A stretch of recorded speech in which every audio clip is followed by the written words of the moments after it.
We're into the 8th week, I think, of the offensive. And one of the challenges that these Russian defences pose is there's a massive trench systems, there's a mass of dragon's teeth that obstruct the tanks. But the key one is the minefields, and they're pretty extensive.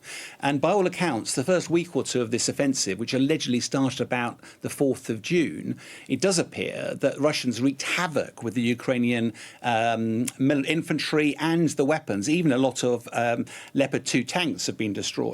And they had to have a bit of a rethink about how they were going to do it. So what they seem to be doing now is using Western weapons to blow up the ammunition dumps in the rear, to have a go at the Russian rear areas, and then feel their way along the battlefield. Because it's extended so much, the Ukrainians were running out of 155mm ammunition. And that prompted the Americans to say, well, we've got huge stockpiles of it, but unfortunately it's cluster munitions. But because none of the parties are signatories to that, that's been brought in, and potentially that could be very effective at blasting a path through the minefields. But Ukraine, let's remember, Ukraine is a relative David to Russia's Goliath. It can't afford to get dragged into a huge war of attrition. It can't afford to lose 3 times the soldiers that Russia does. So it has to proceed carefully. It has to proceed slowly, but it also has to achieve momentum. Yeah, and typically in a counteroffensive like this, you would be looking at air power. And I mean, one thing that the Ukraine wants, of course, are these fighter jets, but they may not arrive quickly enough to make a real difference. And anyway, how much difference over the Russians will it make, even when the jets are in the air? The F-16 argument, I'm afraid, is a little bit of a red herring when it comes to the actual offensive at the moment, because even if you were to deliver a squadron of F-16s to Ukrainians tomorrow, they wouldn't be able to use them effectively in this battle. They don't have the training, they're not integrated.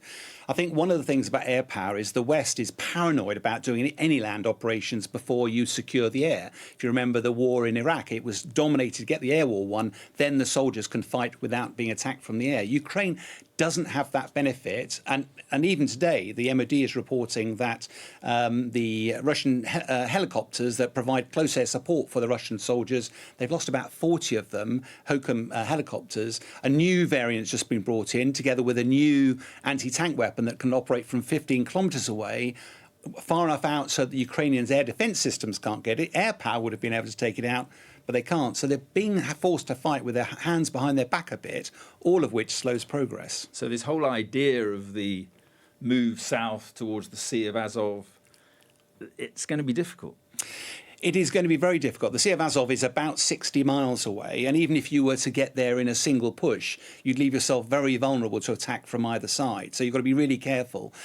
However, the hardest bit of this is to break through the crust of Russian defences. That's only a few kilometres thick. If you could get through that, then suddenly the floodgates open and you can run riot. And almost certainly, with Putin's other worries, the Prigozhin march, he's going to be worried about domestic security. He doesn't want to lose Bakhmut. He's undoubtedly hollowed out the defences across the rest of Ukraine.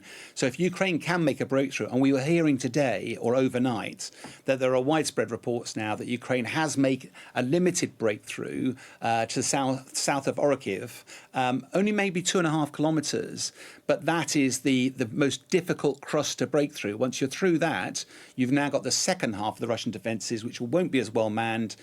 So we are starting to see signs of progress. And the key point, Mark, as well, is we forget 9th Corps, Ukrainian 9th Corps, which is not their main force, is the one fighting at the moment. 10th Corps, which all their seasoned fighters, got most of the Western tanks, most of the Western technology, that has not yet been committed. When Ukraine commit that, if they don't achieve progress then I think the West is going to be worried. And still fighting, Sean, around this city of Bakhmut. What's going on there? It's bizarre, isn't it? The Bakhmut has really no military significance at all, yet Russians spent 20,000 lives trying to take it in a brutal war of attrition. And now here we are, that Ukraine is now trying to take it back. Why?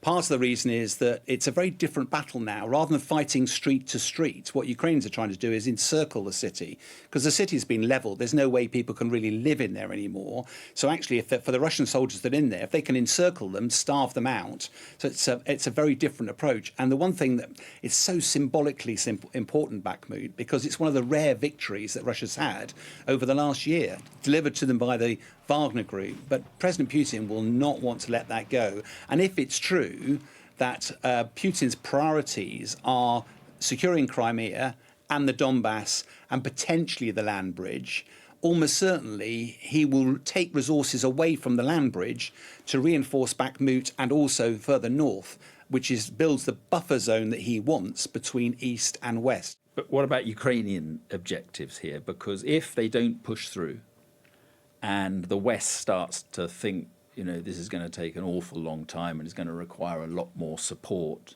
and energy and equipment and resources, is then the pressure growing on Zelensky and growing on Ukraine to start talking, to start negotiating?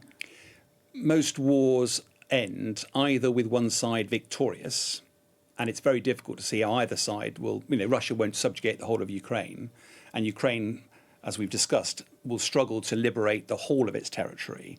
So the question is it's unlikely to be a winner. So the other reason people negotiate is when they've come to a stalemate, they've ground to a halt.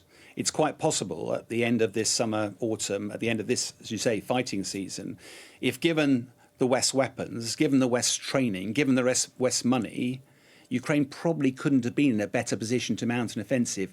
If that isn't good enough, and actually they still end up in a stalemate, Western confidence is likely to dip about continuing to resource this conflict. Russia confidence will rise, and that will potentially lead to a much more prolonged war. And of course, whilst nobody knows what's going to happen in the US presidential elections, if President Trump returns, it's quite possible that the dynamics will change from a US support perspective. And let's be under no illusions, the US provides at least 10 times the levels of support of any other nation. So it's absolutely critical that Ukraine maintains that support. If that goes, they're in a very difficult position.